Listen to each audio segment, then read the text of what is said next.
Welcome to Neuro Wednesdays. My name is Marcus Stalker D. I have Dr. Jerome here with me. Jerome, how are you doing this morning? Good morning, Coach Deeyana. Good morning, everybody. Doing amazing. Sun is out again. Uh, Summer is almost here, so beautiful. How are you doing? Lovely. I'm doing very well. We had the housewarming party on Saturday. My voice took a bit of a beating. Obviously, yesterday I had some gremlins happening where the stream just kind of cut out, but hopefully that's just a one-off weirdness. If I do disappear, this whole stream is running through a slightly different platform, so I should be able to rejoin because it's like not dependent on my machine this time around. But yeah, we'll push through. Uh, let's see who's in the chat and what Yeah. we have How's the week happening. been going for everybody? Does anybody Yeah, have let's hear it, chat. questions or reflection on how the week went? Have you applied some of our suggestions, tools, exercises, mental, practical exercises? How has the week been for you? Did Yeah, you experience so FOMO yesterday? Some of you perhaps might have experienced FOMO yesterday because of a 3-day weekend. Like, I got to trade, I got to trade. I'm in an urge of trading, right? We can feel that. So, how did you manage that if you felt that? yeah, I personally didn't experience any FOMO on Monday. I had a really good rest, so it was something I needed, I think. But I know if you're maybe more novice, I'm betting that they'll be like, "Oh my God, I need to trade, I need to trade."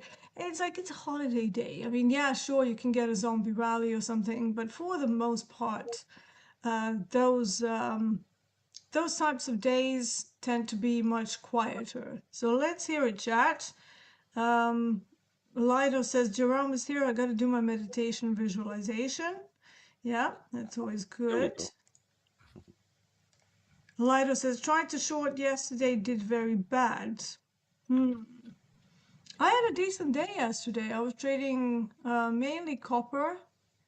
Did I trade natural gas? I think I sticked away from natural gas, but yeah, I had just over 1100, so that's a Sweet. good start to the week. Even though the How's the live stream, again been going? You yeah, liking it? it's pretty well. Yeah, I mean, this is my second time around, so Yeah. yeah, this time I am a little bit more on the case of the team to kind of improve the experience and stuff. So yeah, last time it was a new platform. We didn't really know, what was going on and everything. But I've always tried to work with the team to give them, constructive criticism, how we can make the experience better for everyone. And I think they are more responsive this time around, whereas last time it was like, "Oh, are you sure you didn't do this?" I'm like, yes, I'm pretty sure. So yeah, we'll work Hopefully. together to make the obviously the live account the same as the XFAs. Obviously it's not the same because it's still a live market, so there are certain things that you have to keep track of. But yeah, it's still a platform in development, so people need to understand that. How are you doing, Jerome? How's trading going? Great. Still, I'm applying my strategy of 2 trades a day. So for the last 2, 3 months, I've noticed that I could scale up from 1 to 2 trades. I don't necessarily chase the second trade. Only Hmm. if I feel like the setup is great and I feel I'm okay to take the trade, I take it. So still, working on this consistency. Uh, it's been like 2 months in it. So the third month will be in June. So I'll do the sort of data analysis and expansion in a month so we can have sufficient data. And then we'll see how the third quarter is aiming for the year. So far, the second quarter is going very well. Um I reflected on my last year's performance. So I'm only 2 years in, right? So I have last year and this year as references. But I performed decently well last year at the same quarter. So first quarter was a bit like scratchy, up down, and the second one was an upscale. And so last year Hmm. was the case. This year is the same. So I'm just trying to apply the process we teach and share on Neuro Wednesdays. Uh, when you start to win consistently, you can think, okay, I want to trade more, I want to win more. No, I Hmm. stick to my profit targets. I Yeah. stick to my setups. So, and base hits compounds. Small win, medium wins, big wins, they compound as well. And time Yeah. is your best friend. I realized that for some time, my monthly PNL was red. So I was like, okay, I'm trading almost every day. Not every month is red, of course, but if my PNL is red, that means a single green day would have performed better than the whole month. So I started to think, okay, what's the point of reaching this level of performance if it's to end if it's not to perform well in the end, right? So then Mhm. you start to zoom out and go from weeks to month, from month to quarter, from quarter to semester, from semester to year, etc. But this takes time, right? You don't watch this instantly. You don't have this objectivity instantly. So it's all recent and new for me. So I was like, okay, let's try to win consistently and see how it goes. If I try to win consistently, but when I lose more than I win, then my month is gonna end red, and it's not good. But so far, it's going in the right way. So I'm just keeping the track on and see with time how I can reduce what I'm doing bad and how I can improve what I'm doing great. Yeah, what you just said, that is the pinnacle of working on your skills as a trader.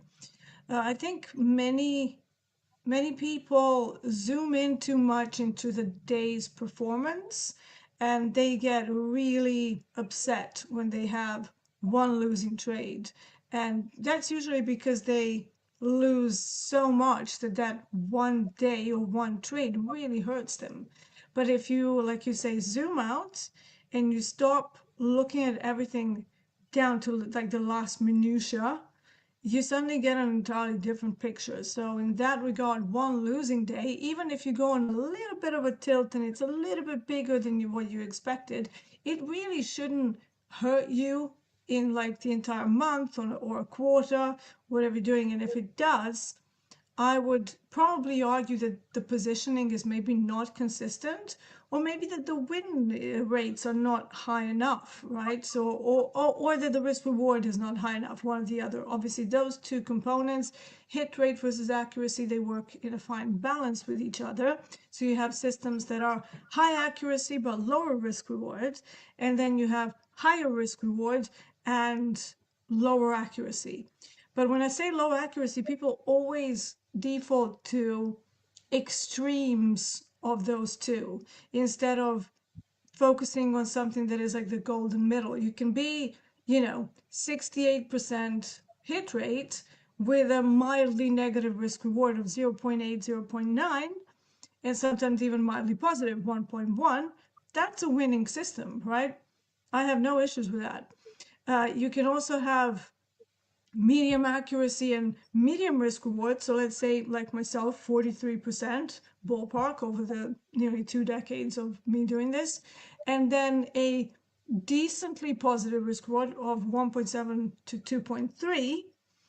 That's maintainable. That has positive expectancy. Now, it's down to what you're trading, what you're comfortable with as well. That plays into our trading skills, because you can't entirely go against your personality. If you're trading something that is not suitable for your type of personality, it's not going to go well. For example, I've had Coach Ray before, who came to me as a trader back in 2019, and he was trying to trade NQ and he wasn't doing well. So as soon as I moved him away from NQ, he was actually a really good trader. And he's kept his one and only account with Topstep for like 5 years now. So it wasn't his trading skills that were necessarily letting him down. It was the fact that he was trading a product that was eliciting too much emotional response in him, and he just couldn't quite control that. So once we sorted it out, he suddenly became amazing. Like he's actually one of the people that took on my methodology really quickly, because he already knew different parts of it and he had been following me on YouTube at that point. But I think the main change for him was the fact that he found a product that resonated with his type of personality. So that's something to think about. All right. Yeah, thank you. World King So One Top is please, asking me whether I'm profitable. Yes, I'm in a live account. Yes, I am profitable. Otherwise, I wouldn't be in a live account. And I have been with Topstep in one way or another for over 10 years, believe it or not. And they wouldn't have me if I wasn't profitable. So yeah, sorry to burst anyone's bubble there. so let's speak about time. Yeah. Time is often, like, whether it's in life or trading, depending on how you perceive your actual life and state of life and status, time will either be your worst enemy or your best friend. And sometimes in a single day, it could be both. But most of the time, there's a more weighted part that takes a whole central part of our lives. So let's go back to trading and time, okay? Let's say here is for the people, if you're listening, for the people who struggle with getting funded and or struggle to have a payout.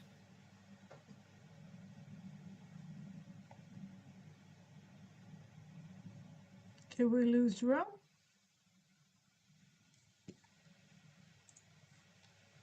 Jerome, are you still with us? Oh, we seem to have lost Jerome. Okay. All right. His slides are still here, so that's good. Okay, while he comes back, I'm going to engage with chat a bit more. Roxano AQ says you're not bursting anyone's bubble, it was just a question. Yeah, it is a question, but it's sort of a question laced with, oh, you must be doing this because you're not profitable. So I just wanted to, clear clear the books there. Hold on, let me bring up my screen here because we've definitely lost Jerome now completely.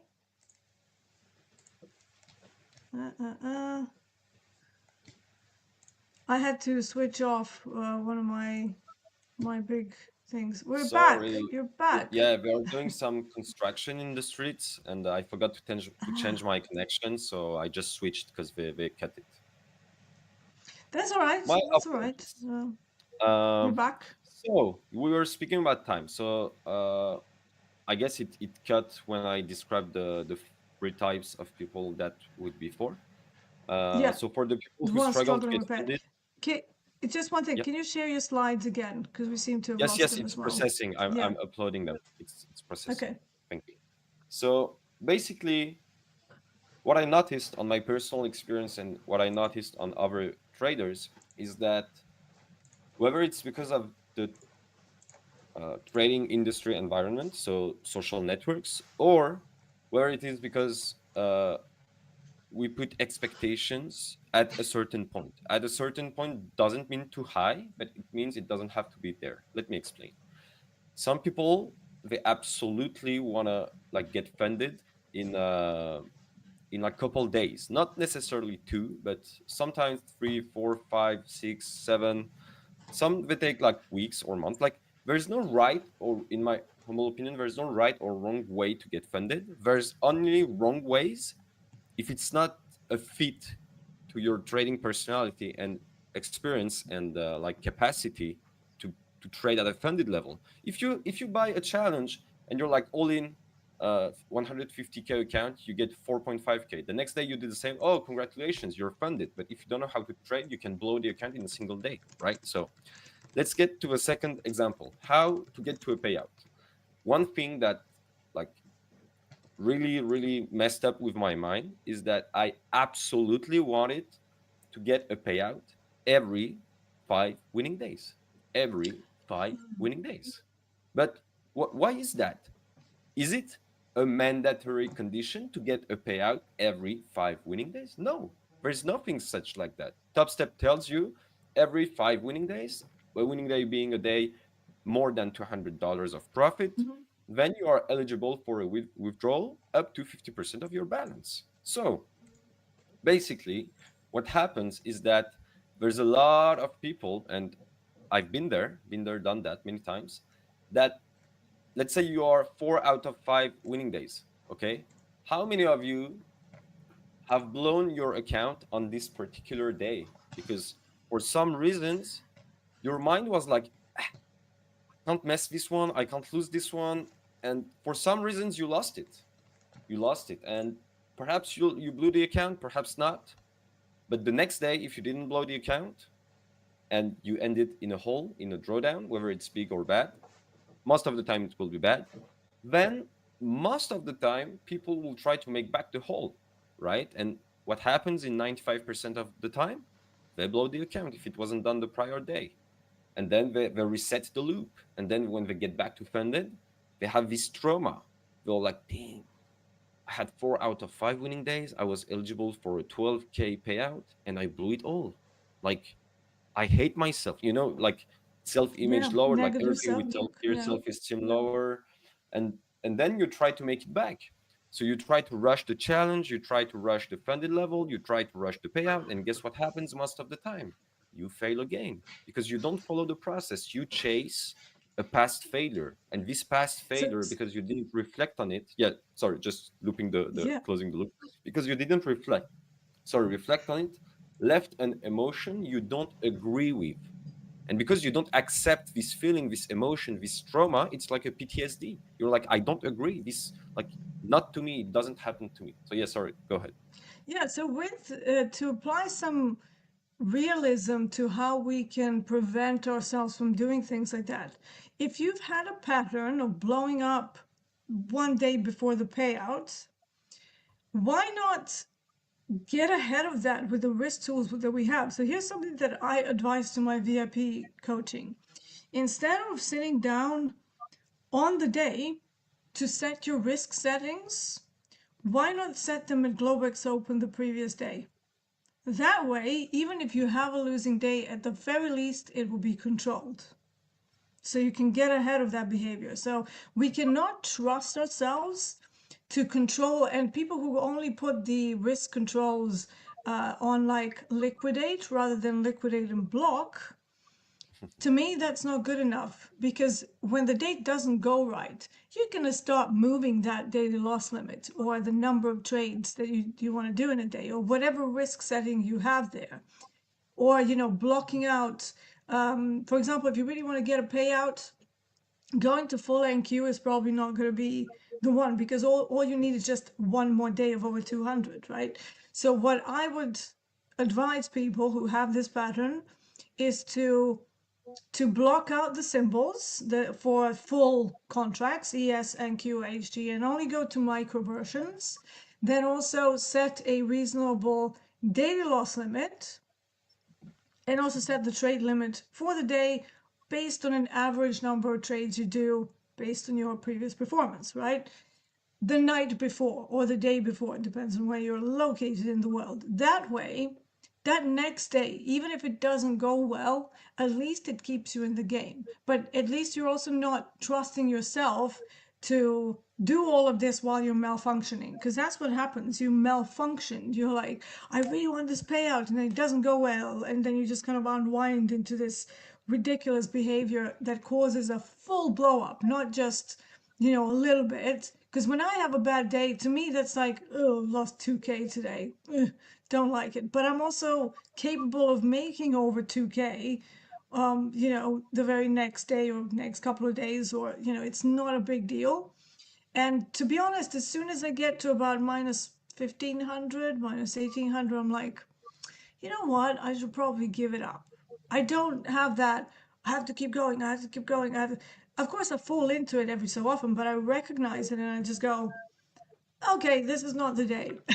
I don't put all of my eggs in one basket today, that it has to work out today, because I've learned it's just not how this game works. It just isn't. I would love Exactly. it if it was, that you could just keep pushing, but the more you push and the more you start fighting against the market, it never ends well. So you have to get ahead of that if you're not trained to control yourself yet. It is kind of the first step towards detaching yourself from the expectation that you can turn it around, and acceptance that it simply didn't go well today, but you live to trade the next day, like Michael Tack says. Do you agree with Exactly. that? Thank you. And yeah, completely. And you put your finger on something I wouldn't have expressed better.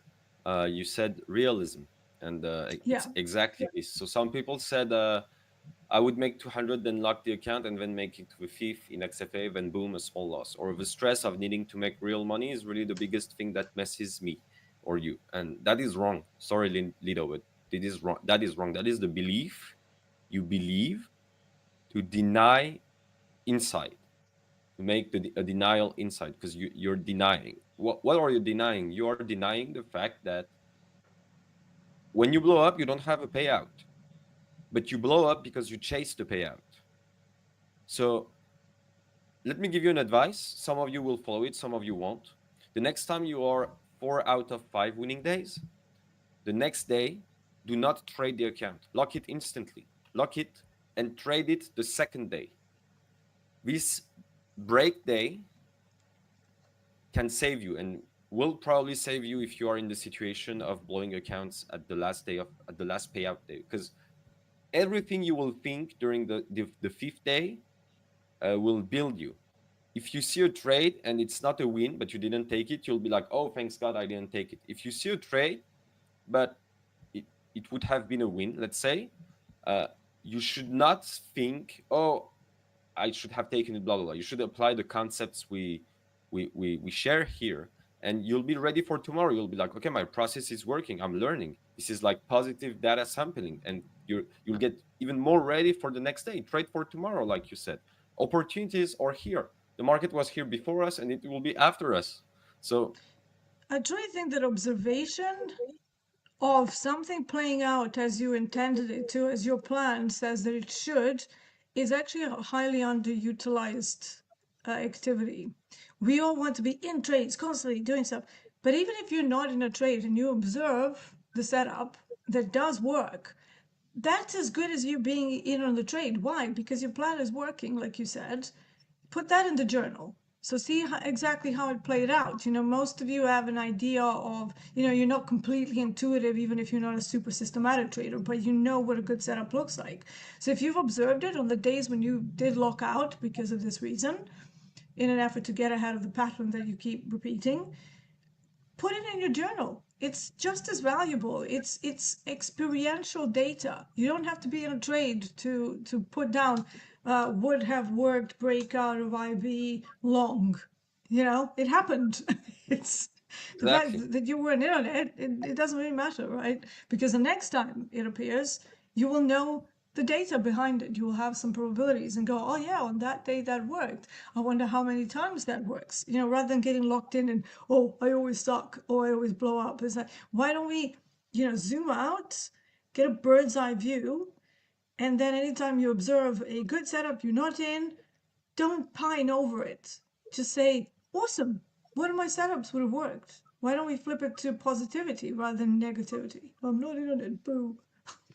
Exactly. And you mentioned something as well, the rules. And every prop firm, every company has different rules. The thing we notice is that we abide by the rules they put on the setup, right? Whatever prop firm you trade with the rules they oblige you to trade with. So let me ask you something. What if a hard rule was, with Topstep, once you have 4 winning days out of 5, the next day you cannot trade. The account is locked. What would you do? You cannot do anything. You cannot do anything, right? You must wait. You will take another account. You will take a practice account. You will take a challenge account. You will take another funded account, but you will not pick this one. Not because you choose it, because you must. Because the problem, the company you work with told you, okay, we noticed that people blow account, whatever, for whatever reason. We want to improve your capacity of taking a payout. So put this hard rule in your mind. Let's say you trade with 3 prop firms, let's say. Are you going to apply 3 different styles to the 3 of them because they have all of 3 different rules? If you do, then sorry, you're a gambler. Like, you're just following like the flow of the water, but then one is fast, one is slow, and what do? You shrink, right? So you sink. So the thing is, you need to understand that your identity, of course, the rules shape your habits and the habits shape your identity. But is your identity based on the rules, or is it then your identity that overcomes the rules? Perhaps some of you have a rule which is taking a payout every 10 days. Some of you, perhaps, some of you, That's perhaps, me. they want to make 5 days at $100 to have a cushion, and they know time is their best friend. And then they make 5 days at $200, let's say. So they withdraw 1,000, but they have 500 more, and then they scale up the account. So what do you want to put in your mind? I absolutely need this payout in 5 days. Yes, you do need it. You do need it. I'm not saying you don't need the money, but do you need to chase the payout at 5 days? Most likely you will blow it. Or do you want to tell yourself, okay, let's do it 10 days. Let's do it in 10 days and see what happens. I've tried 27 times to get a payout in 5 days. It didn't work. Let's try something new. Okay, I'm going to try for 10 days. And then you try a new strategy. And then you see, oh, perhaps it worked, perhaps it didn't, but something is different. And something positive must be different and must like pop out of your mind on your eyes. And you'll be like, oh, wow, okay. Perhaps you'll go back to 5 winning days, but you'll take what you learned and apply it to the previous strategy you did. So if like it's very simple. If what you're doing doesn't work, it means you're not doing something good. Okay, and And if you then if keep doing it, nothing changes, nothing will change, right? If you change exactly, not, what's that saying? If you change nothing, nothing changes. I exactly. think that's the saying. Yeah. All right. So some people are talking about natural gas. I think it's a bit too early for natural gas. Natural gas generally doesn't really move until another hour. Really, I don't really trade it this early, but yeah. So here's a thought in regards to the 5 day rule. Just like we can pass challenges in 2 days, doesn't mean we should. Just like we can take a payout after 200 days profit, um, doesn't mean we should, right? I see them as like kind of the minimum thresholds of the firm going, okay, well, now you're eligible. But I don't, when I'm talking to someone who's like, oh, I made a new XFA, I made 210 on like 4 days, I'm going to take a payout tomorrow after the day if it's also, and I'm like, and then what you're going to be left with? $500, if that. Isn't that like putting your back against the wall a bit? So for me, the way I look at those rules is it's 5 days over 200, but 200 is the bare minimum. If I only have, a new XFA and I only have 5 days of just barely over 200, I'm not taking a payout. Like, no way in hell. Because it's like, what's that going to do for the account? It's going to make me blow it out because now I'm trading with $500, which mean nothing to me, right? It's like, I want to have, 500, 1,000, maybe 1.8, maybe one losing day, let's say 800. Then again, another ballpark day in the middle, 700. Then I might consider, okay, I've had 5 days of pretty decent profits.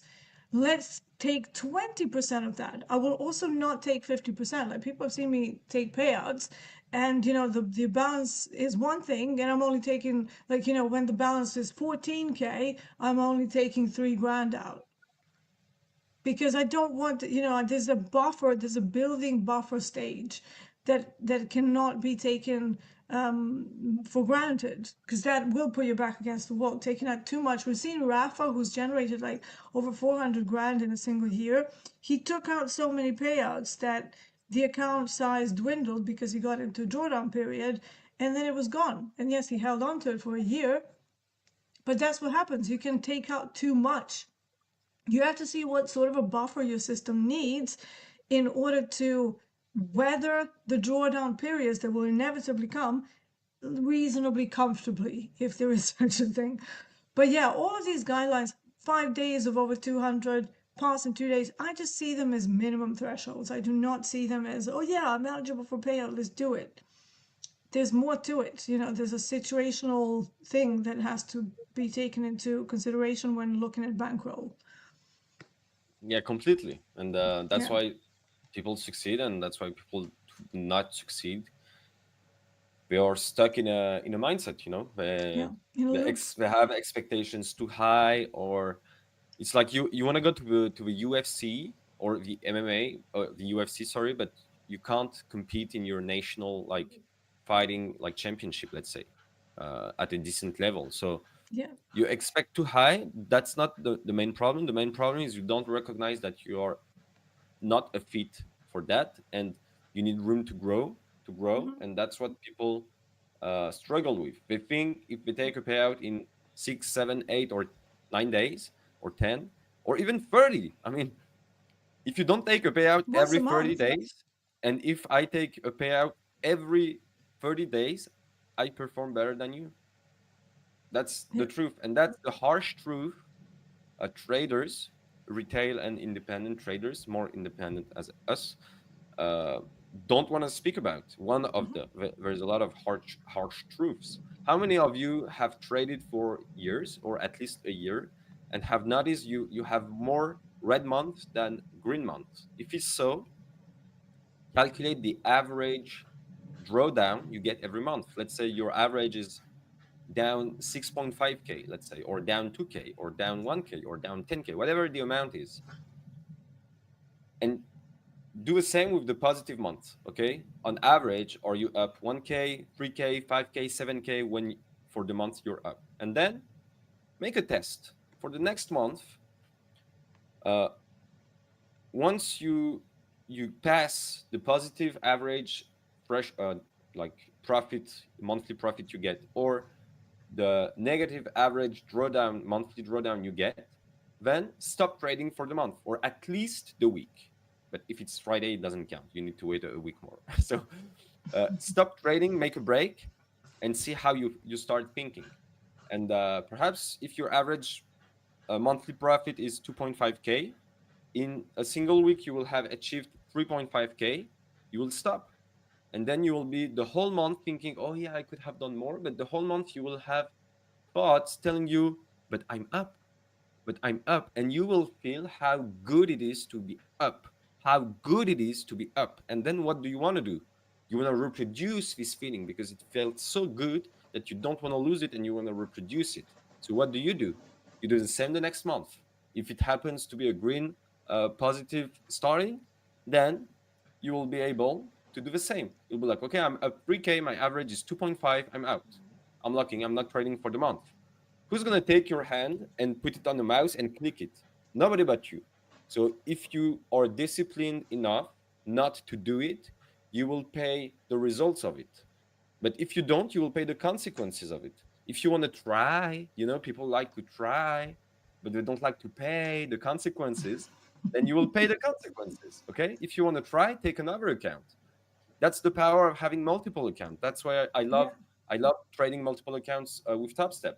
You have one account, let's say the serious account, and then you have a second account. You're like, okay, whatever happens with the first, uh, I'm gonna push it more on the second, and this is your sort of testing account. And then you have a third account for strategy testing, full another strategy testing, let's say. And don't scale up to more than 3 accounts if you're not profitable. That is pointless. Trust me, that is pointless. You will burn money, and the day you will win, you will be like, oh yeah, I won. I leveraged 5 times it.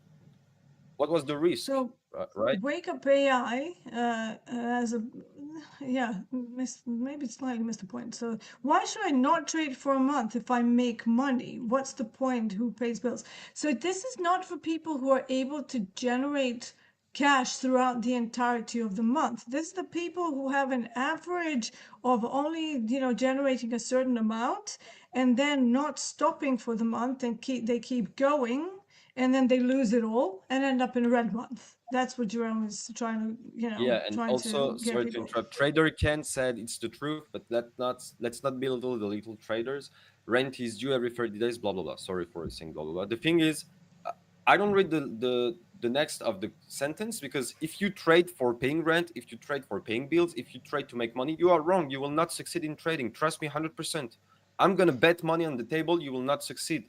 But then you will ask D or ask Jerome, why do you trade? Of course we trade for money. Of course, but you follow a process. You don't follow a trade for money. Like Let's say my rent is $800. Do I want to trade to make $800? No, I want to trade to make money. And how much money I make will pay my bills. How much money I make will pay my rent. How much money I will I will put them as savings in my bank account. But if you are not profitable, and I've been there, don't take me wrong, trader. I'm not shooting at you. I've been in your shoes. I've been in the shoes of the trader, and we all did.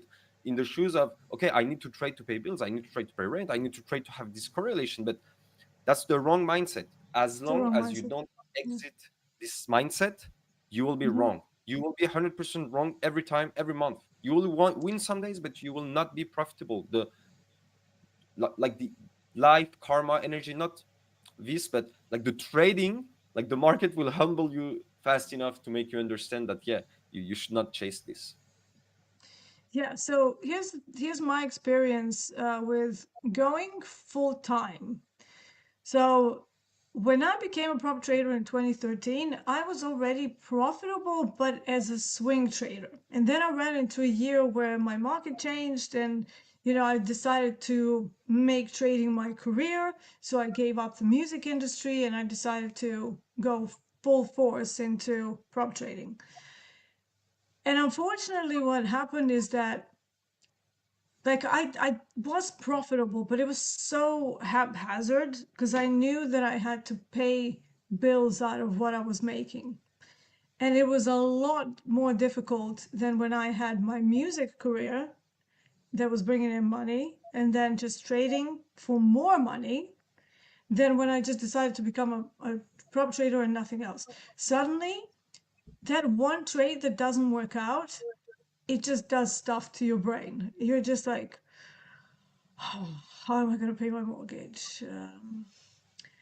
Okay. Wanted to buy that. That's out of the picture. Even though it's just like one losing trade, it doesn't really matter. But immediately, like I was joking in one of the videos that I did on my own channel, which you can find underneath. I always, draw from my own experiences, and I was like, yeah. And then everybody else is, taking payouts, and you have a losing month in the company. And before it was in office, so it was very public. It's like, oh yeah, this guy's buying that, and you're just thinking, my dogs will go hungry. I can't pay my bills this month. you know, it just does this like weird stuff to you. And once I was able, I worked towards having other businesses as well. And here's the thing, you will get wealthy quicker with multiple streams of income. Are they easy to make? Hell no, it's really difficult. Even running one business is difficult, never mind trying to get several, right? But ever since I committed to that, and I kind of broke my dad's advice because he said to me, let it drip from all sides. Life is so much easier that way. And he was absolutely right, obviously. But at one point, I was like, no, I was always just a musician, and then I was always this. But it wasn't quite true because I always had other, like you had an endorsement, then you had gigs, then within one industry, you could generate multiple sources of income that will kind of guarantee that your bills are paid first and foremost. And once I realized that I had made the mistake, I corrected it, right? I was like, okay, well, so I did IT recruitment, I started my own company, I still did a few gigs here and there. It's so much easier when you know that the baseline bills are covered. You can work on your skills. You can spend as much time going back to the demo when things are not working out.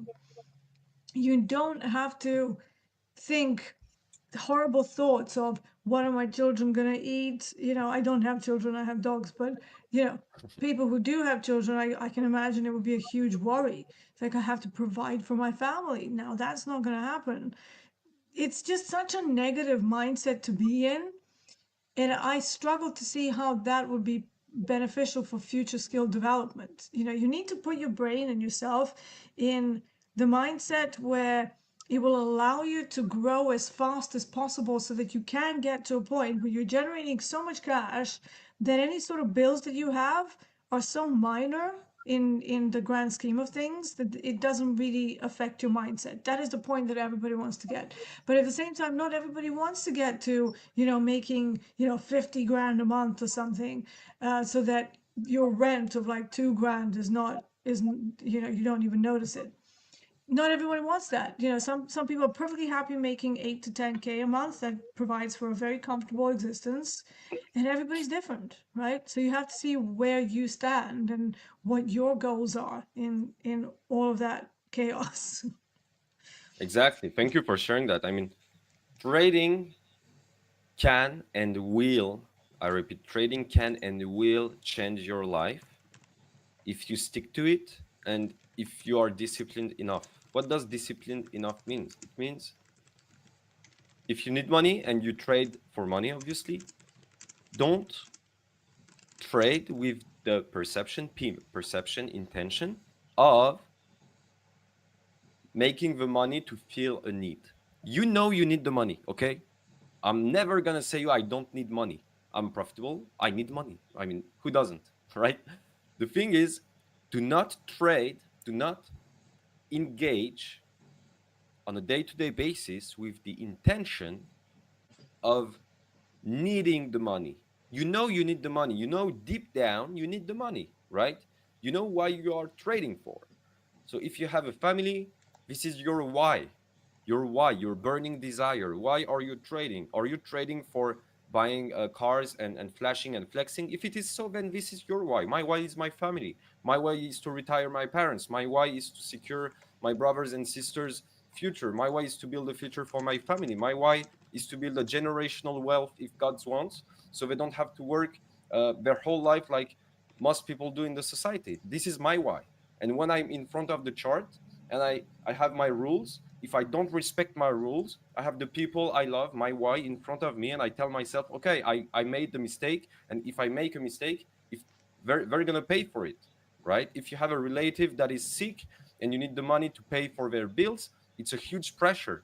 But do not engage with the intent of doing the money. Engage in the intent of growing, of progressing, of evolving, and then the money will follow. And guess what? Once the money follows, you will pay for the medical bills. You will buy the car your parents always dreamt about. You will pay the school of your brother, cousin, sister, whatever, and you will achieve these dreams. Or you will buy your dream trip, or whatever. You know, you will get married. You will have a wedding. You will achieve your why. But if you don't have a why, a burning desire, something that you are engaged with, and whatever happens, when we have good days, it's easy to be positive.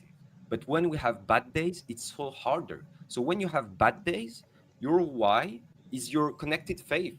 If you have faith, religion, faith or not, you can have this why connected to you. And you think about your why, you're like, okay, I don't feel good today. I feel down. I made mistakes. I have low self-esteem. But then boom, you have your why in front of you. You're like, yeah, okay, it's hard.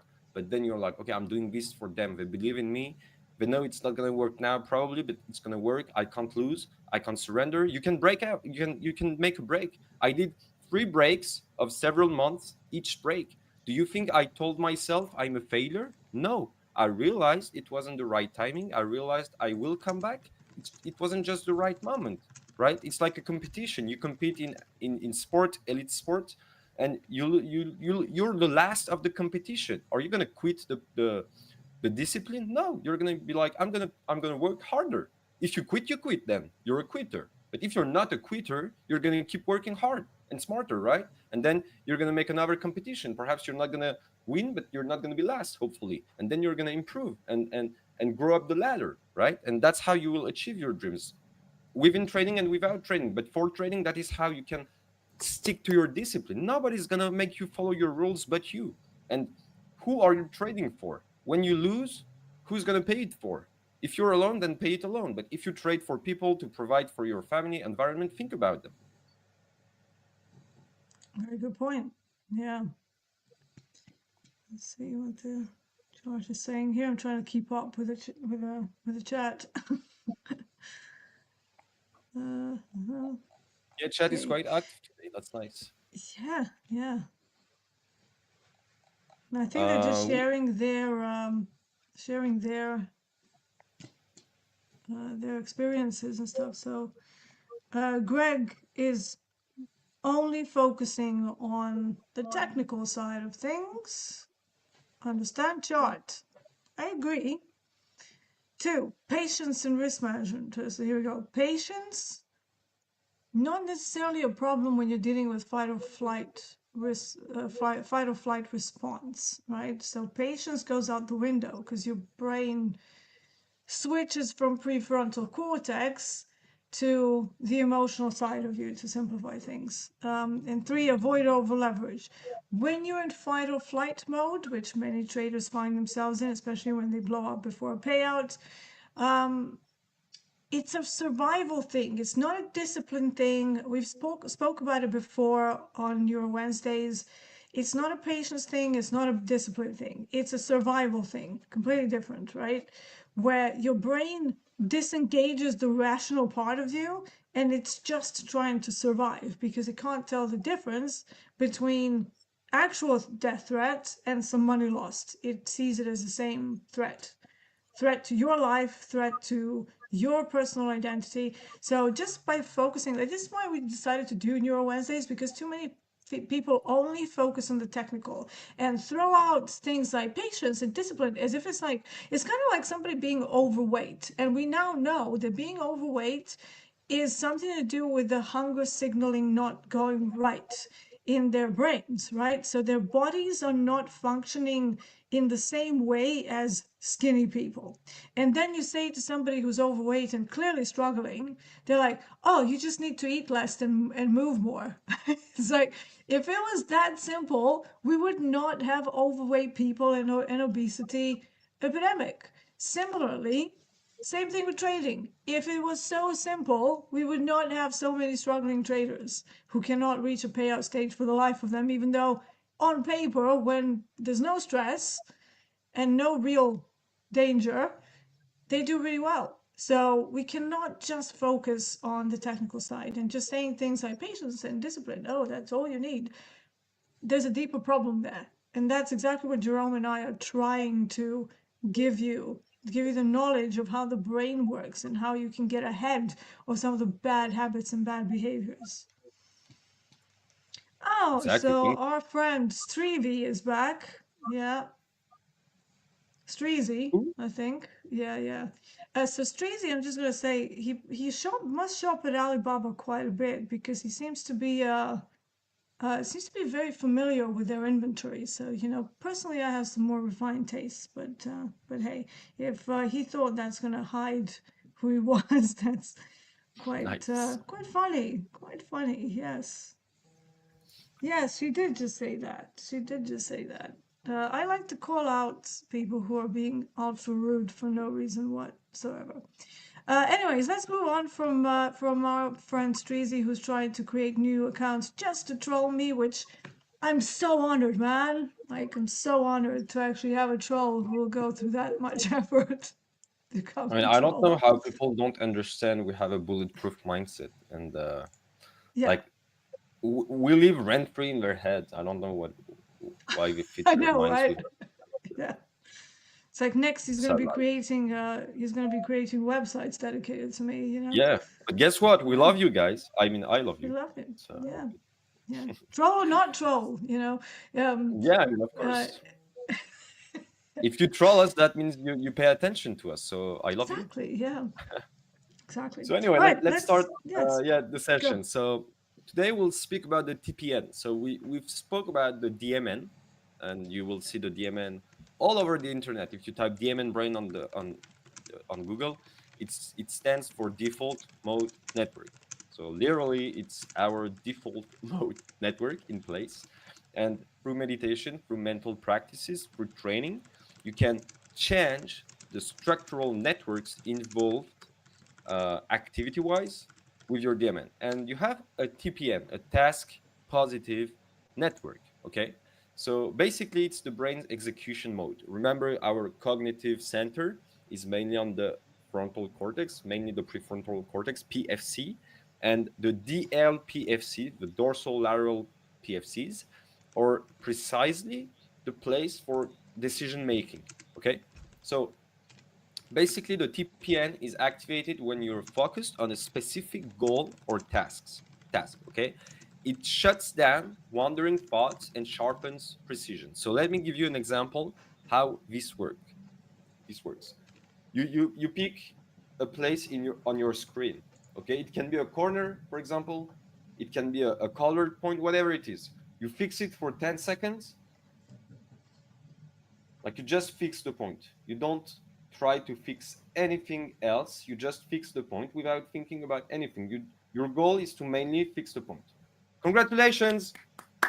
You enabled your TPN. That's it. You did 10 seconds of TPN focus. Now, TPN goes up and down, up and down, up and down. The goal is to understand how it works. So TPN involves zones like the DLPFC, interparietal sulcus, optimizing attention, planning, decision making. And so entering a TPN dominant state helps eliminate distractions. That narrows your focus and you react in milliseconds. So you already know we react in milliseconds, but you will be able to react around 250, 300 milliseconds instead of 5, 6, 7, 800, if not more. So you will win reaction speed and also reaction quality, like decision making quality. So clicking the mouse is not the decision.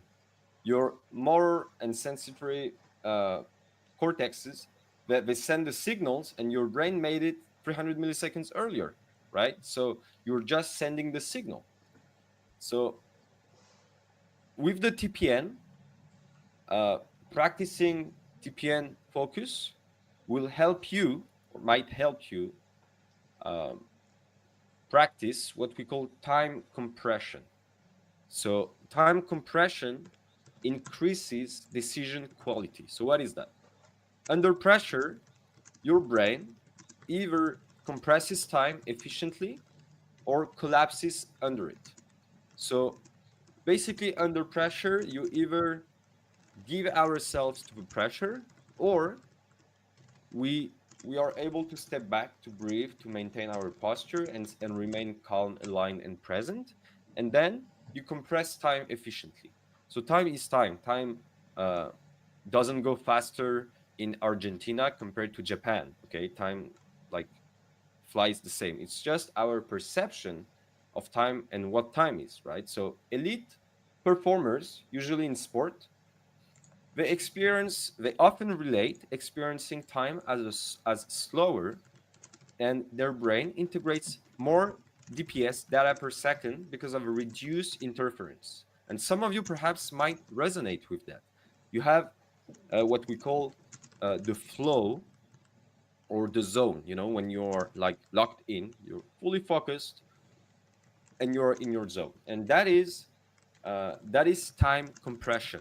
That is what we call time compression. So there is a high coherence, high correlation between TPN and cerebellar timing circuits that is linked to optimal flow. Okay, and for the brain, slow is smooth and smooth is fast, because the loop will make it fast.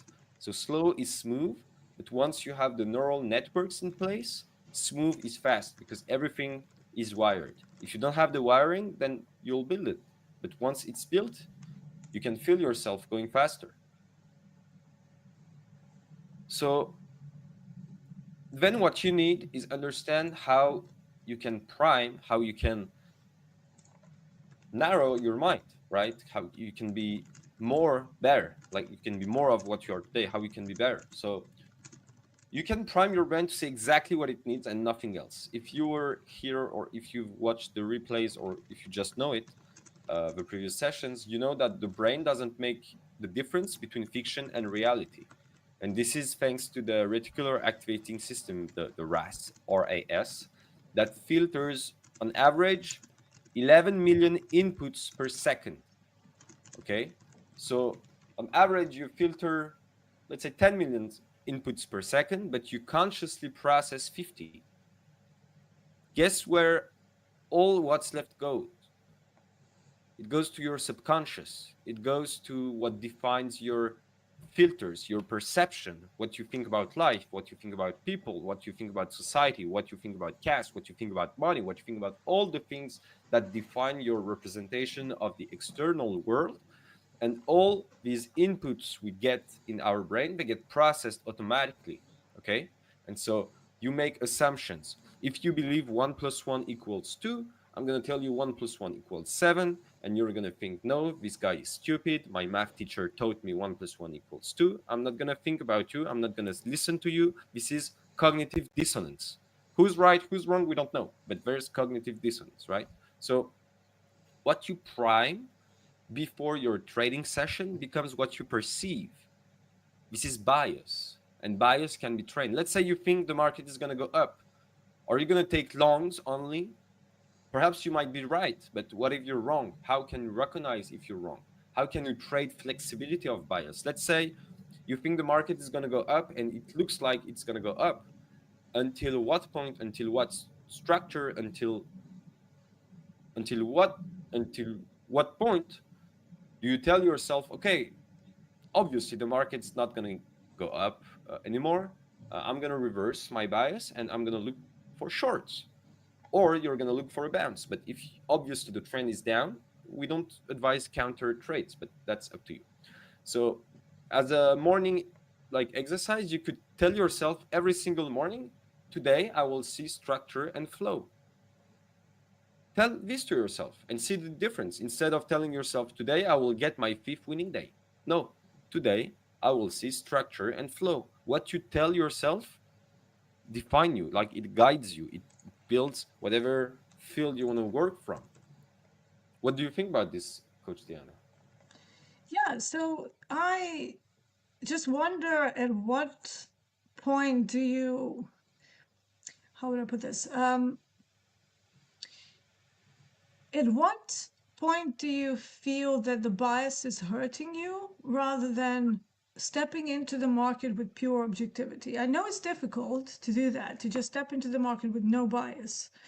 But I, in my experience, saw that the bias is a funny thing where people have a bias and then they also have an idea of when they're wrong, but perhaps not well enough to find idea of when they will be wrong, because there's, for me, there's multiple things that will make me shift bias. It's the difference in structure, maybe creating a neutral day type, maybe going on a complete run in the other direction. But here's the thing, whenever I'm trading with a bias, it's always more of a struggle rather than me just sitting down and looking at what the profiles are telling me.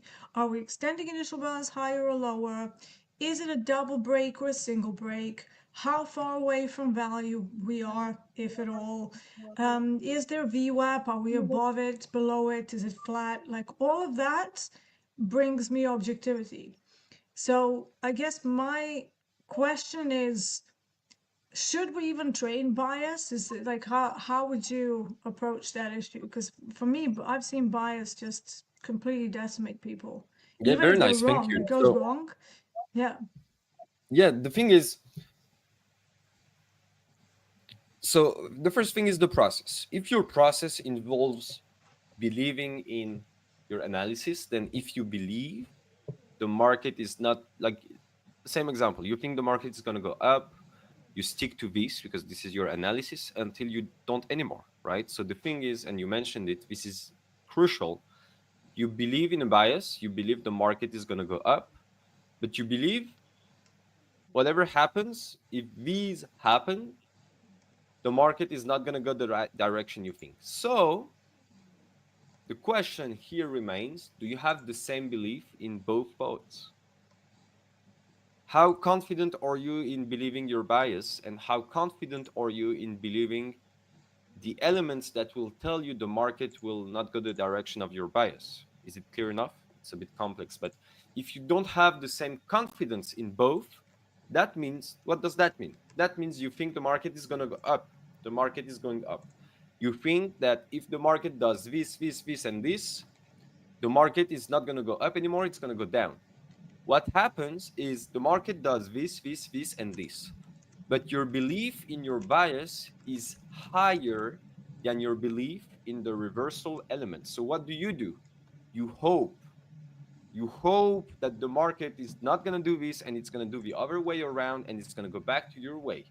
When you start to hope, when you start to acknowledge, to recognize that you don't have the same belief, that you understand you are not in the right mindset.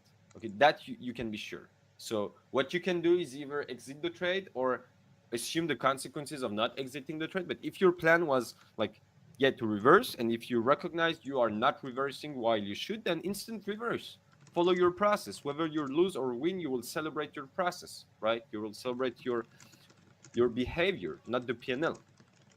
So it's like, again, bias. Like, some people can have a bias and be always wrong. So they need to understand they don't, like, either their analysis is wrong, either they should still analyze but don't have bias. Like, Mhm. understand what you do well and understand what you do wrong as well. Sometimes you will have a complete awful and wrong read on the market. Does it mean you don't know how to read the market anymore? No, it just means you are struggling.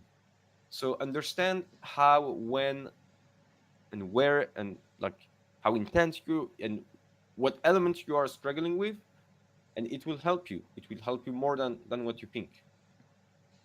Yeah, so we have Jimmy Chua who was talking about having a win streak and then going on to an overconfidence, um, not a win streak, let's say. So I think that's more to do with dopamine levels being a little bit elevated than anything else, rather than rather than, oh yeah, my system is not working now and it worked before. It's probably the result of elevated dopamine levels causing you to increase productivity and motivation, because now you think you're invincible because you had a winning streak. And the longer that goes, some people get fearful, but some people start to think that they are invincible. So, unfortunately, that means that you are still experiencing really big dopamine rises and crashes. And the goal is to not react emotionally to either win streak or losing streak. Probably the toughest thing in trading, to not react. This is why we always say process over profits, right? If you follow your process and it's the same thing over and over, eventually trading becomes a little bit repetitive, not dull, because I still enjoy the intellectual stimulation of it every single day and playing detective, but it certainly gets to a point where it's just you do the same thing, you use similar levels every day, your setups and playbooks look the same, and it becomes more like an accounting activity rather than some sort of a, wow, I'm winning or oh, I'm losing. So maybe we can reiterate the effect on dopamine and that it can have 100%. on You're on us. point, and I'm gonna add something if it can be helpful for Jimmy, because he mentioned Hmm. something previously as well many times. I mean, several, and I wanted to answer to him. So he said, how to fix problem when I saw the market, my mind keep wondering what market gonna do and create confusion when entry the trade. What if situation? What if market doing this and that? Okay, thank you for both questions, Jimmy. It's going to help a lot of people, I believe. So if you start to think what if, then you are afraid. This is fear. This is complete fear, period. Simple, 4 letters, one word, fear. Okay.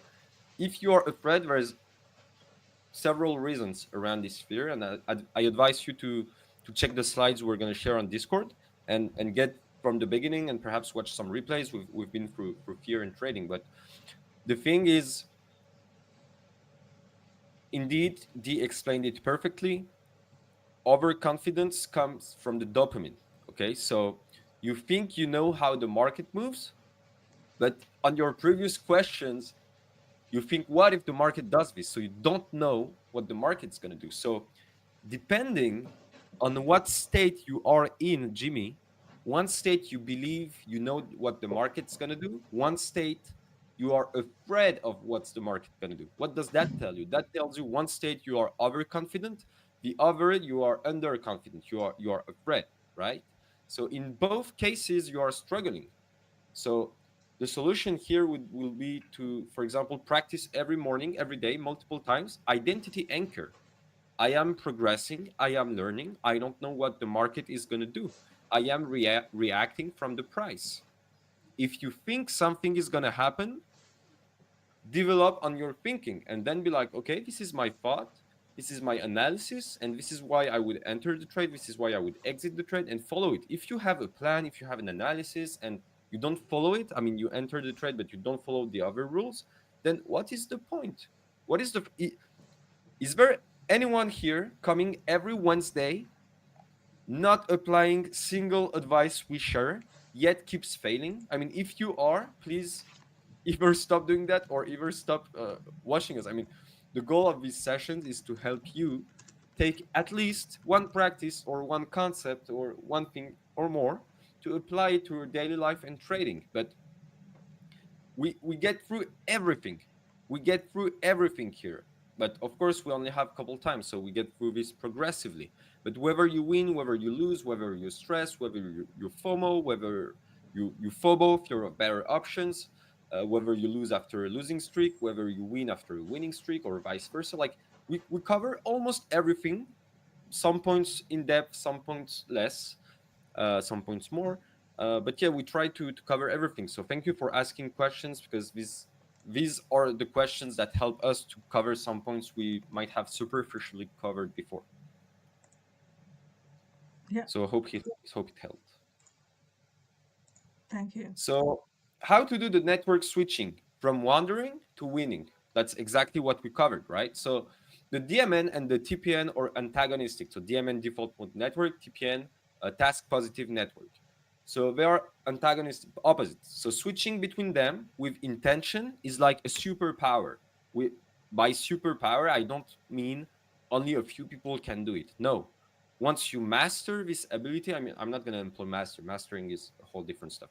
When you are good at practicing this ability, then it feels like a superpower, because DMN is wandering, reflection, and self narrative. We need it. We need it. But it's like survival. Do you need uh, to survive in front of the chart? No, you need to survive in front of a lion in the jungle, right? So use the proper network, use the proper structure in the proper situation, right? You're not gonna put 15 NQs on a CPI news. I mean, if you do, shame on you. But that's not the right situation. That's not the right moment. So it's the same.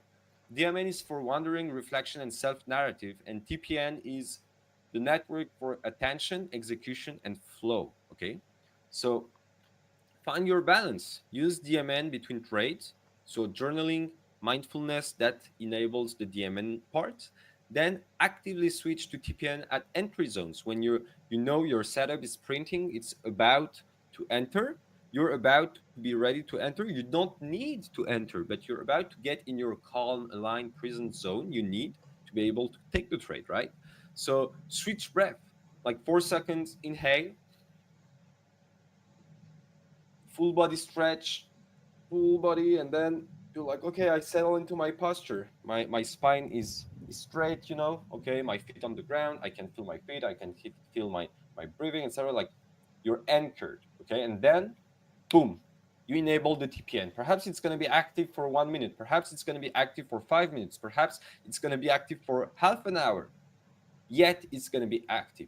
Once you understand you're deviating, oh, okay, take another breath, stretch again, come back to posture, and this is how you're gonna align back in the track, right? So one thing that I've started noticing ever since we started doing Euro Wednesdays is that I have this internal thing that happens just before I enter a trade. And that's to kind of run through the checklist of what's pushing me into a trade, and then to finish with all the conditions are there. It will either work or it won't. I commit to it. I don't know why. It's just something, it's like literally the same thoughts that keep popping into my head. It's almost like I'm committing to the risk and I'm accepting it based on all of the other things that I've observed happening. So, for example, yesterday I went into I traded short on copper during the COMEX session, and I had GEX 4 level at 478. I also had GEX 1 level at 480, but also Globex VWAP that was kind of in that same zone. And then I thought to myself, okay, well, it's either going to hold above it or below it. And it started to have trouble. So it like whipped it down below VWAP. And then I entered a trade on the premise that we couldn't even get up to GEX 1, and we experienced the weakness at GEX 4, which is gamma exposure level, and VWAP. And then I said to myself, this will either go or it won't, but I commit to the trade.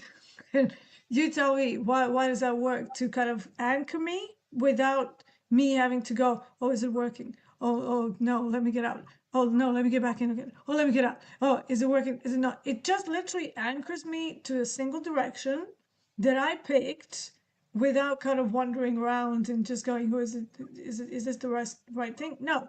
It's either going to work or it won't. Like there's no third option in my head. It's like a binary thinking process. It's either a one or a two, right? And This is to me that beautiful. helps. Yeah, so I don't know why, but I literally, since we started doing these sessions, I'm even more introspective with myself, This is and it keeps popping up. It's the same, literally same set of sentences that go through my head. Same. this Is this is the Jerome effect? neuroplasticity. Thank you. Right. No, this is neuroplasticity. You described exactly what I said 5 minutes ago and what this whole course is about. Thank you, Deeyana. Thank you so much. So, let me explain. Basically, in other words, I'm going to put the scientific words. So when I speak science, you speak normal language. When you speak normal language, I speak science. That's beautiful. So I'm going to put the science behind it. So basically, you said now you have a process, a routine, an anchored routine pre-trade, okay, before taking a trade. And what you are explaining is beyond like having this routine anchored and even more anchoring every time you stimulate this network. So this routine is a network. You, for some reasons, you developed a certain structural network through these sessions. And this network led you to do this checklist. We suggest some points to check. You selected some that fit you and that Mhm. are important to you. That's the first very important point. You built the structure. The second thing is through time, what do? You stimulate the structure. And remember the Hebb's principle. Neurons that fire together wire together, and the opposite is true as well. Neurons that fire together wire together, sorry, and the opposite is true as well. The neurons that no longer fire together, they unwire. And so here is the habit. So we're not in the deconstruction, we are in the construction. So you built this habit, and every time you fired this network, you reinforced, you strengthened this network. So what does that mean? And I'm gonna like you're gonna say yes, and that's exactly what you explained. The more you practice this network, uh, the less effort you need to put in to enable this network. Like, the does it feel? It feels effortless today, doesn't it? When you do this routine, or almost effortless. Yeah, I mean, once everything around the trade is there, and once I've made my decision, there's almost no effort because everything's there. And then the final part of it, of me saying to myself, it will either work or it won't, is just resigning to the outcome of the trade, whatever it might be. So to me, there's no effort involved. It's just like, saw that, expected that, it happened, and now it's up to the market. I am not involved anymore. I'm just clicking the button and that's it. It's almost like that's the last stage, the last activity as a result of whatever is going on in my head before then. And once you click the button, there's no more thinking. The thinking I do is generally before I enter the trade. Once I'm in a trade, that's it. I've committed to the trade. It's done. It's just the way I am. It might not be the way everybody is, but it's just how I This look is at the way it. everybody is. What Right. do we say every time on your Wednesday? We say you need 21 days to build a habit and 90 days to incorporate it into your lifestyle. Guess what? What did we do 6 weeks ago? We started building these habits. We are 6 weeks Yes. forward now. So you built the Yeah. habits, you train the habits, and you are now incorporating them into your lifestyle. So it's like music, it's like sport. You start learning something, and then you have this underlying flow that when it passes a certain level, the flow changes. So let's say in music, you have a partition, you have a track, and you don't know the track by heart. So you need to learn it. So your whole focus during a certain window of time will be to practice the music, so you just know by listening 100% the track. You know it. You don't know how to practice it, but you know exactly the sounds that's going to print. So now, after you have this window, your whole focus will be to practice the music. You can practice blindly, right? But once you know the partition, but you need it to build this underlying flow strong enough, right? The habit, the neural network, the structural network. So now you have the network, it's like a web, a spider web. So if you don't have the web, you can do whatever you want, nothing's gonna happen. If you have one string, you're gonna go you're not going to go left and right. You're going to go up and down or uh, back and forth, and that's it. But if you have a web, then you have a field to play in. But you build the web, you build the field, and you don't build it overnight. You build it with time. Look how beautiful this is. This is the 6th, 7th, or 8th week maximum between 6 and 7 Euro Wednesday segment. And I'm so happy you shared that today. This is a proof of that, and I know Bruno has a great story behind it, and I bet some people as well. Many people share here, and they're like, "Yeah." And I know Andrew. Hey, Andrew, I don't know if you're here, but Andrew is very active during New York sessions, and I loved his comment last week. He said since we started these sessions, he's never been that much relaxed and like calm during his trading, and I love that. I love that like people see the results after time because everything takes time. A payout takes time, so does the brain, so does the habit building process. And so once you so you don't have a web, you build the web. You need to construct the web. So once you have the web, you do two things. Every time your brain does two things. First, expanding or shrinking the web. Expanding or shrinking the web. Second, stimulating or like activating or deactivating the web. You can have a web, but that can go back. You just had a bad habit. Let's say you hang out with some people for a month, then you start to have very bad habits if you have some. So let's say you don't hang out with them anymore, then you will cut the the structure. So what does the Hebb principle say? Neurons that no longer fire together, they no longer wire together. So if you cut relationships with toxic people, toxic environments, so let's say you want to quit smoking, but everybody at work, every single one of your friends, they smoke. Guess what is going to happen if you keep hanging out with them? It doesn't mean you will not quit smoking, but it 100% means it's going to be harder to quit smoking rather than hanging out with people who don't smoke, because this is like part of the web's process of the brain. It's the brain works like that. Yeah, Bruno says, I'm Spider-Man now. Oh wow, well, that is beautiful. That is And beautiful. then Lida says, my brain is filled with webs. Exactly. Not quite the same thing, Lido. I see the Different brain like different stars webs. and constellations, but Hmm. That's beautiful. I love that yeah, because we are in, like, to go a bit philosophical, we are a part of the universe as well, if you think about it.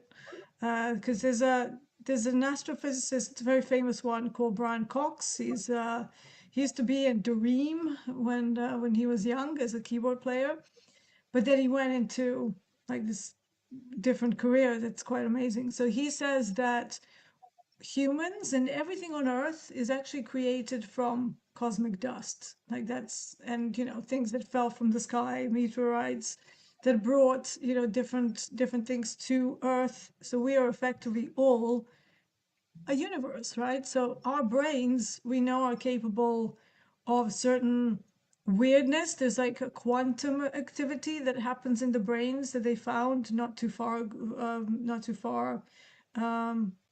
long ago, not too far. Still very, I'm still waking up, I think. Yeah, oh, so they thank found you. that there's some weird quantum effects happening between the neurons. They just can't explain it any other way. So, we're definitely oddities, especially our brains. We are getting to the point where we can understand pretty well how they work, but there's still that, the intangible thing, why things happen, and are we just biological machines, or is there something deeper going on? Why is it that our neurons have a quantum effect to it? Is it related to how we perceive reality? Is reality a reality? If I'm going to put on my tinfoil hat now, do we live in a simulation? But let's not go down that rabbit hole just yet. Don't start me on quantum physics and brain because we'll need another 2 hours. Yes, exactly. Paul H says Brian So Cox, the only dude who I regularly see explain the end of our universe with a big smile on his face. Exactly, he's always smiling. so we don't have that much content left, so I prepared it a Mhm. light session for real today. So I say this every time. I'm laughing every time for Yeah, real. we said it So last time. We ended up being here for 2 hours. exactly. Only light today, guys. Not 6 hours. So 2. so the TPN is like the DMN. You need it, but not too much, and you need it at the right moments, right? So train your TPN, task positive network, as a mental skill, like attention, like intention, like many others. You can't rely on willpower to enter deep focus. That's not how it works. That is not how it works. Why it does? Why it doesn't? Sorry, because motivation, and please, if you can remember one thing from today, remember this: motivation is a very ephemeral emotion. What does that mean? You pay 5k pounds, you go to see Tony Robbins for a whole weekend. You are pumped up. You want to rule the world. The world is yours. You come back to town and you get a bad news, a bad family news, and then you don't even think about your last weekend. You are just focused on the bad thing that you just learned. And the whole motivational thing, everything you built during this weekend, not everything, but everything you felt exiting the weekend is all gone. Why is that? Because motivation is a very ephemeral emotion. So you can't rely on willpower to enter deep focus. Deep focus is not, oh yeah, I'm motivated. I'm going to do it. Today is the day. This is January 1st. I'm going to do it. No, you need the mental structure. You need the field. You need the underlying flow strong enough. It's a state you train like muscle memory. Okay, you can't bench 200 pounds if you didn't train yourself, right? You're gonna hurt yourself. So have this micro ritual, like sit, breathe, stretch, scan, click. Sit, breathe, stretch, scan, click. Sit, breathe, stretch, scan, blah, blah, blah, click. Okay, that's it. Try to do this. Have an emotional gatekeeper, like scan for tension before decision points, like Dee said. Like if you've been with us for at least 3-4 weeks, you get that, and you have your reset before go. You're just da, da, da, okay, check, check, check. Okay, I'm in, or okay, I'm out. You can tell yourself, I don't need to trade yet. I need to be ready. So yeah, go ahead. No, Gavin is just saying thanks, Dee and Jerome. Unironically, the best session on TSTV. That's beautiful. Thank you for saying that. Wish we had more awareness of this segment, but yeah. So neuroscience says the brain uses the same, okay, the same circuits during mental practice as physical execution. This is what we spoke about many times, and we practiced it: visualization. Okay, so mirror neurons and MCA, motor cortex activation, the motor cortex. When you think about a move you're gonna do, you can feel the move inside of you, and you train your cells, your memory, your muscles to it. So the brain uses the same structures, and before a trade, you can rehearse the exact sequence from observation to breath to click, like a gymnast visualization their routine, the entire routine, or a musician reviewing the whole orchestra, the whole, do we call a routine as well? A performance. So, Yeah. or concerto, whatever. So repetition builds fluency. Whatever you repeat, you strengthen, right? Right. But in the brain, repetition builds fluency, and this is again connected to what we spoke about. You built the network, and now it feels effortless. This is fluency. You repeated it. You repeated the process, and now it is fluent. I'm very curious about what's going to happen for the next 4 weeks, D. because you're gonna build new networks, you're gonna expand, and you're gonna grow these, right? And you're gonna feel it. That's gonna be very interesting. So if you felt it before, you'll recognize it faster, and Yeah, you'll be so one able. thing that's happened to Yeah. me, because I've never had a guided uh, process, right? I know a lot about neuroscience because I researched it myself, but this opportunity to work with you on these streams has made me kind of streamline some of the processes that were probably in place already. And you've really just helped me to zoom in on the areas that maybe I wasn't fully aware that they were slightly malfunctioning. So I'm kind of just tightening all of that up. I'm also very excited. We do have Paul Ivan that asked a question about a brain injury. So let me just go back. Because I did see that, and I was kind of hoping that Bruno is going to pull it up, but I missed that. yeah, I missed it. It was in the right in the beginning. So I and said I I'm still I recovering from a concussion I got in June 2024. I yes, have that's the multiple one. neurologist doctors. I'm not asking for medical advice, but what area should I focus on in trading? Okay, so thanks first for sharing. I hope and wish you the best of recovery and hope the recovery is going well. I mean, better than nothing. Let's not get into medical things here, but that would be interesting to know what kind of therapies or what kind of practices you are developing. The question I have is, do you practice like mental practice, meditation, breathing, even if it's simple box breathing, just breathing, like deep and slow breathing? Just share it in the chat. Do you practice a complementary therapy beyond perhaps PT or medication? So to come back to the injury, you have what we call a cognitive score.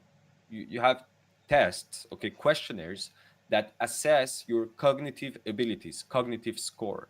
So you must do these with your neurologist. It's either a MOCA test, MOCA, or there's another name we can use in the US, I don't remember, but usually it's the MOCA.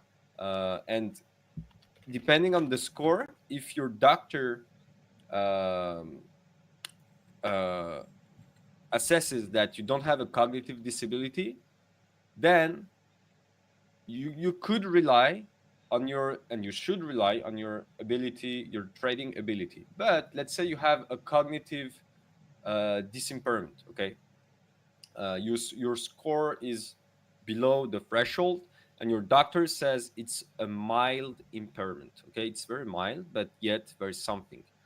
Then you should be careful because cognitive abilities is like this part of the brain which is involved 100% in the decision making process in the brain. So if this zone is damaged, it doesn't mean it doesn't work well. It means it doesn't and cannot yet perform at 100% of its capacity. So does this mean that you're going to fail? No. It means that you're going to have a harder time to succeed. Does it mean that you cannot succeed? No, but it means it's going to be harder. Yet, with neuroplasticity, you recover faster than not practicing neuroplasticity practices. So, whatever you are today, in 3 months, you could be completely recovered, or 6 months, or 2 months, or 1 year, whatever. So, keep that in mind as well. I did them, they So said they think nothing is permanent, but they cannot say yeah. when I will return to normal. So, if you don't have like if they say nothing is permanent, is it below the threshold or above the threshold? But if you say they cannot say when I will return to normal, that means to me that you are in a state that is defined as abnormal. So abnormal for me is below the threshold. If it is so, then I reiterate, it doesn't mean you're gonna like you're not gonna succeed, but it means you're gonna have a harder time succeeding. And the thing is, so again, this is a like, we won't do it here because we don't have the time, but my pleasure. When you have a concussion, you have many like adverse effects and adverse symptoms. You have daily symptoms. You perhaps struggle with sleep. You perhaps struggle when you wake up. You perhaps struggle with light sensitivity. You perhaps like there's many elements you can like just have a spike in the day, and it's very hard to deal with. So what I like, I'm in mental health, and precisely I worked with patients who had concussions. So basically, the protocol I would enable with them is a mindfulness, meditation, and breathing complementary protocol. So that's what I put in place. So it's a slow, steady, and progressive protocol. But that's uh, at my state, Jerome, 31 years young. That's the best thing I have in my therapeutical arsenal, and that's the best thing I would advise to you. Yeah, so Dr. M is saying, oh, you can't make new neurons. There's actually differing schools on that particular thought because it was discovered that we can actually create new neurons through a process called neurogenesis, and that tends to happen throughout the entirety of our lives, which is also where neuroplasticity comes from as well. Before, it was thought that as we age, our brains are not able to stay neuroplastic, but it was actually discovered that is totally not true. This is why you see old people who are still functioning to a very high level. But then sometimes you hear stories of people who stop working and they go downhill very quickly. That's because their brains are not being engaged enough.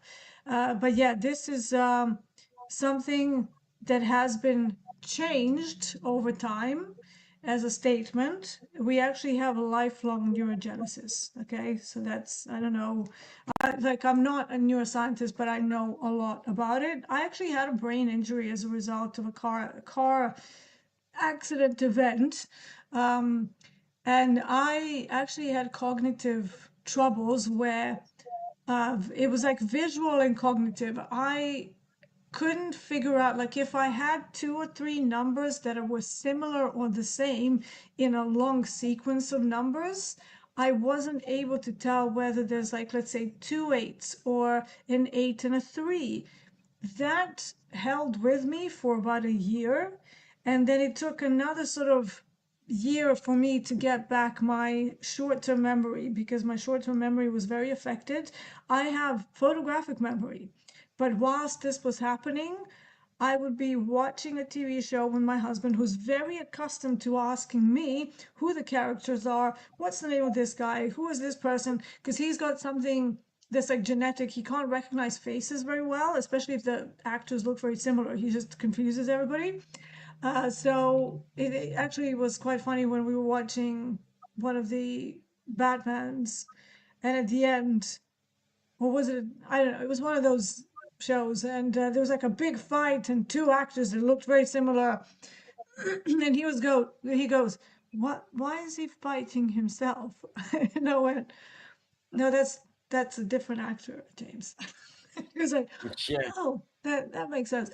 But during this time, he would be asking me these questions, and I'll be just like, I don't even know what the TV show is about, let alone to tell you who these people are. And he kept getting frustrated with me because I was like, but I know that I'm malfunctioning. I just can't help it right now. But because I was always pushing to get back to trading, to music, to this, to that, I think it caused my brain to bypass some of the injury that I had at the time and eventually brought to probably about, I would say, 97% function came back. Now, whether the slight decline is due to age as well, that's up for debate because I wasn't exactly a spring chicken. I was already in my 30s when it happened. I was young, but not that young.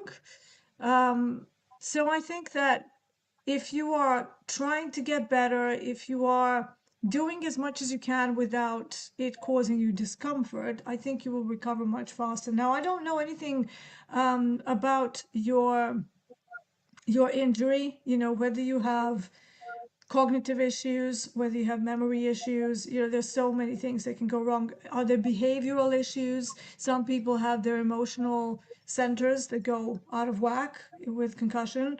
So, do you have any of those? So he You says, described it I, so well, and I'm just gonna yeah, share it. This is prosopagnosia. So this is okay. so the area in the brain responsible for recognizing human faces is the FFA, fusiform face area, and so That's it. prosopagnosia Yeah. is Yeah. a Yeah, that's the way.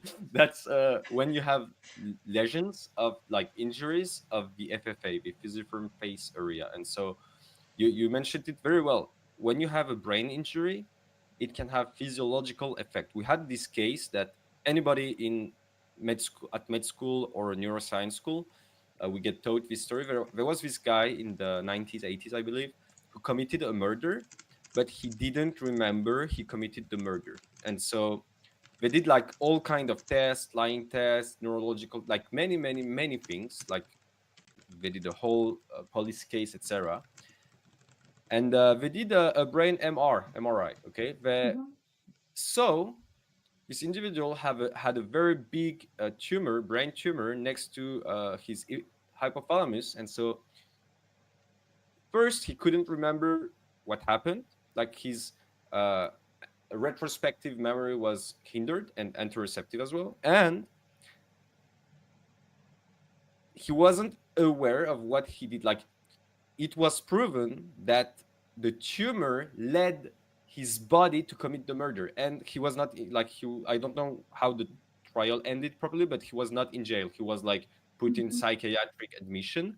But that is a story we get taught to understand how a brain injury can physically impact like how we react. So sometimes, for example, you have a Yep. We lose Jerome again.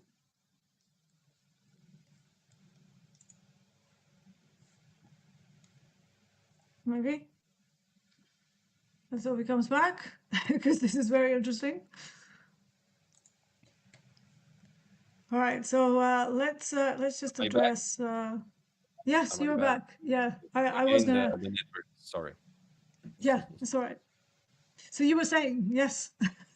Yeah, so about the injuries. So basically, this is how an injury in the brain can impact your ability to do something. So for the concussion, I would be very careful and aware about if when I trade, I have brain pain. If you do, then rest. Uh, Understand how your brain feels and reacts from trading and build from it progressively, and you will be able to be better at it. But it's a whole complex case. So We have three JD, slides. Do you want me to go through them? yeah, okay. Yeah, go ahead. Ask the question, and I will go Yeah, through yeah. it. So we have some questions there. JD wants to know how much do you believe in mental models determining our reality? Like if we think life is hard, it will be so. In trading, it's completely possible for 30 seconds of trading to change our income status. Couple of things to break apart there. So first of all, I think that we create the perception of our reality 100%. Now, granted, I'm not somebody who has had a completely terrible life, but there was wars in Yugoslavia, former Yugoslavia, where I grew up. It was very stressful. Do I think that was the biggest trauma and tragedy in my life? No, I actually think it provided me with a unique sense of perception at a reasonably young age, because I was only like a teenager back then. And I think it provided a better life experience going forward because it made me stronger to deal with whatever life threw at me, because nothing compared to that. So it's a matter of perception. Do I believe that, what was the second part of that? To change your life completely for 30 seconds as a result of a trade? No, because if you're doing that, you're heavily over leveraged. You're not supposed to look at trading as a way to get rich in the next 30 seconds. That is what kills accounts. That is what leads people to gambling behaviors, even though, like Jerome said a few weeks ago, trading is not gambling, but it can lead to gambling behaviors exactly because of this mindset. Trading should be done in a sustainable way. So, there's a few things to pick apart here, but you do say it's a mental block to think that effort level correlates to income. I do agree with that. I do agree with that because in trading, the number of hours traded are not necessarily equivalent to the amount of cash you're making. Quite frequently, it can be inversely correlated. The more hours you work, the more you lose the plot and the more Usually, yeah, cash indeed. goes out the window, right? So I do agree with that statement, but 30 seconds changing your life, that statement worries me, JD. It worries me because it's not going to change your income status in 30 seconds. What's going to change your income status is consistency over time, not that whatever you do in the next Yeah, 30 I think what seconds. he wanted to say, sorry to interrupt, is like putting Yeah, 15 NQs and getting like 50 points can change your life. That's what he meant. Like trade, can also like destroy your one trade life. can change your life. But yeah, I agree. Again, don't like if you think trading can one trade can change your life. Like if you believe it, your belief is right. But if you believe this is gonna happen to you, then not financial advice, go trade meme coins. You will have a better chance to get rich overnight than trading. Trading is not to get rich overnight.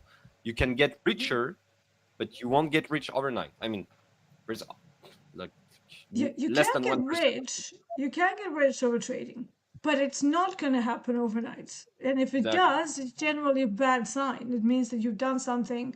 We hear a lot about people who invest in a certain stock or crypto coin and it goes parabolic, right? That's different, but that also carries time. You don't hear that happening over 30 seconds. Usually it's like a couple of years, 3 years, 4 years, 5 years, and they do very well. Like I have my best man, he invested in Apple when it was like peanuts, like 2, 3 decades ago, when the whole .com boom was happening, and he held on to that. He bought a house from that investment, and it was only a small investment, but it was enough to that 20 years later to have a very nice house just out of that one trade that he did. So that can happen, but in intraday we're talking, doing some very unsustainable practices in order to generate quick income. And in my experience as a prop trader, we've seen those kinds of people in office. They come in, they make a ton of cash. A month later, you never see them again. Why? Because they blew up. So that always worried me, whenever somebody steps Exactly. in with that sort of a mindset. You don't want somebody who's just here today, gone tomorrow. You want sustainability. I want all of you who are listening to our sessions to be here still trading profitably 20 years on, 30 years on, and still enjoying it as a means to enrich your life and to have more resources and less stress. Okay, if you're doing it the other way, it's super stressful. You going on a roller coaster of emotions of up, down, up, down. That's not how real trading is done. You should relax, learn to breathe, listen to Jerome. These sessions have been extremely helpful to me, and I've been trading for 18 years. So if you start to implement even the most minute parts of these sessions, you will see a hugely positive outcome in your behavior, in your perception of what trading should be like. Exactly. Thank you. And this is the exact point of the slide: attentional tunneling versus strategic awareness. I told you, overactivating the DMN can have like bad effects. So does the overactivation of the TPN. So focus is vital. So does survival, but in the right moments. Do you think you need to focus in front of the lion? Oh, here's the lion. I'm gonna focus. No, you need to get the You F need to out, right? run. Sorry, but Yeah. yeah, exactly. So tunnel vision can kill strategic edge. It's like the bias. You are too much narrow that you miss what's happening left and right, Mhm. right? You miss everything. You're like, Yeah. "Mm, I'm gonna see what's gonna happen now," Yeah. and you Television. miss Yeah. everything that's happening. Yeah. Yeah, this is what worries me when I see people who are scalping, and they're not scalping in a relaxed way. They're like, they're like, "What are you trying to Exactly. see? Like, is there something wrong with Oh, the I'm putting the vision?" 30 seconds chart in them. Like, Yeah, yeah. yeah, right. I'm But shorting. it's I'm shorting. Ah! so draining. Yeah, Yeah, I mean, it's so very draining stressful. in mental capital that it's crazy. Yeah, Like, so crazy. And Nanka has a funny comment because I said I still wanted to be here enjoying trading and still trading in 20, 30 years. And Nanka says, shit, I'll be in the nursing home by then. So I responded, we can still trade from the nursing home. yeah, that's true. And she says, or they say, I hope I can see it through the cataracts. Again, there's surgeries for it. And then there's these Yeah, it's drops, actually. There's 8 minute drops that you can surgery. buy. It's all good. Yeah, yeah, In 8 minutes, you're done. yeah. Trader Cat says, So Mecca, to get to the nursing home needs to get it needs to get a payout from those XFA. no payout, no treatment. Yeah, no payout, no nursing home. They are expensive. Yes. Damn, damn. So yeah, Right. overactivating the TPN without breaks create cognitive myopia. So Yeah, that's can have blurry vision, headache, yeah. migraines. So do Don't strategy breathe even need reset like cataracts. every 15 to 20 minutes. Step Yep. up, do some walking, and that will reset the whole. So yeah, Nice. we just have 2 slides. I'm Hmm. gonna do them fast, promise. So you have the neural tax of noise. Okay. So what is noise? Noise is signals you don't need to focus on. You need to see, observe, but you don't need to focus on or react from. So every time your brain processes a chart, a tweet, or ticker, it pays in energy. Have you noticed we say pay attention? Attention is a currency you pay with. It's a Yeah, mental play skill. with him. Okay. Hmm. So this neural tax is primarily drawn from the PFC, the zone responsible, now, but I'm repeating so you understand: planning, regulation, cognitive decision making. And the brain accounts for approximately 2% of body weight, but uses one fifth, 20% of its energy. And decision making under uncertainty spikes glucose consumption. So the brain works with glucose. What is the food of the brain? Glucose. Does that mean you need to eat sugar? No. Do your research. It's not the same Yeah, so sugar. there's a thing in when you look at the ketosis metabolism, you do have neoglucogenesis, even if you're constantly on a keto diet. And what is that? It's basically your body creating just enough glucose for your brain to function. There's literally very little use for it otherwise.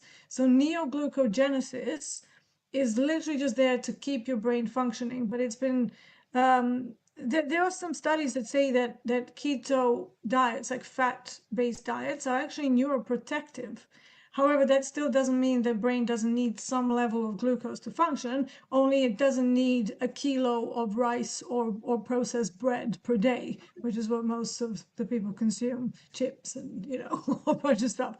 You're Yeah, not doing exactly. anything for your brain there. The brain will use the amount of glucose that it needs and no more. Okay. Well, it can take more, but it's gonna deplete you, and then that's Yeah. pathological indeed. But yeah, you, Yeah. you got it.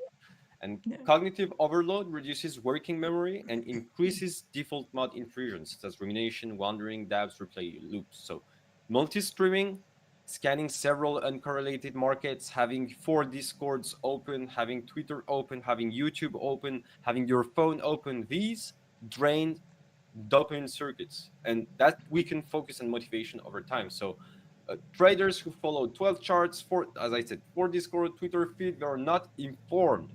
They are neurologically fragmented. And this creates like a delayed pattern recognition, potentially hesitation at entry, exit inconsistency, increased reactivity.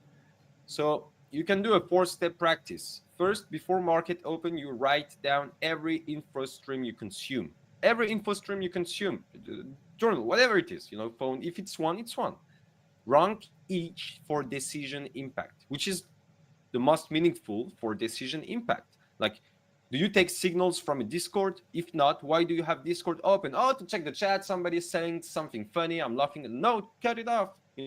Ruthlessly cut or mute the bottom 30%. I'm not gonna tell you to cut like more, blah blah blah. Ruthlessly do it, and lock your new info stream for the week. No exceptions. And you will see what happens. Discipline is not just what you do, it's also what you stop letting in. And that I is love as that. simple as it is. And I Barry, love thank that. you. Yes, bury the Oh, brain. thank you. There he is. Yeah, so I found that I hate doom scrolling, absolutely hate it. And I think somewhere in the back of my mind is because I know that it sups the attention that I need for trading. Whenever we're doing these streams, even if it's just me, because I'm paying attention to the chat, I'm paying attention to Discord for questions if I miss them, because Bruno is usually the one who throws me questions in there. So I have to, keep tabs on that to make things easier.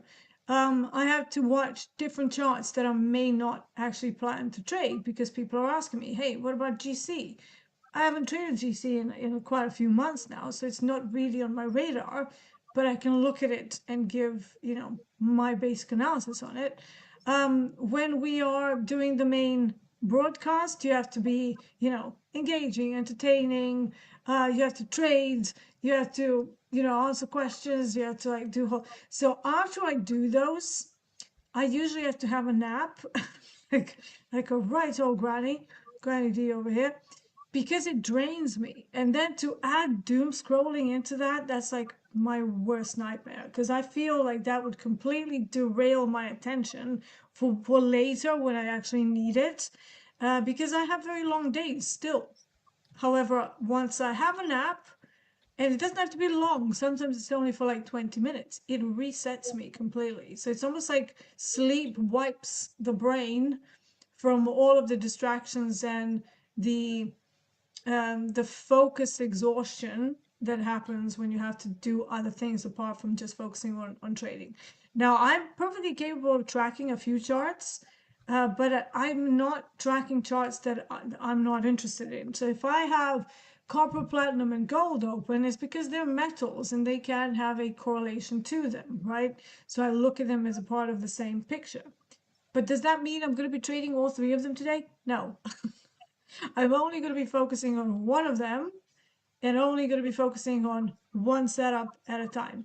I have been known to run two trades, active trades in uncorrelated markets, but that's because when I'm trading natural gas, to me that's not even an effort because to me it's a very easy market to read. When it's moving, it's moving, no problem. When it's not moving, I will leave that trade open and put my attention somewhere else. So it is possible to like develop multiple areas of following at least two different products. However, I will just say that it probably took me about 12 years before I could seamlessly and confidently do that intraday. 12 years. It only really started being very easy in the last few years. So 5, 6 years, right? So it is possible, but it takes a hell of a long time to get there to like split your mind. So it's not wandering, it's still focused, but you can kind of do it. And I think it has to do with a systematic approach as well. If you're discretionary, there's zero chances I will be able to do that. But because I'm looking at a very specific set of data on all of those, I'm able to streamline that process to the point where it's not exhausting me as much, if that makes sense.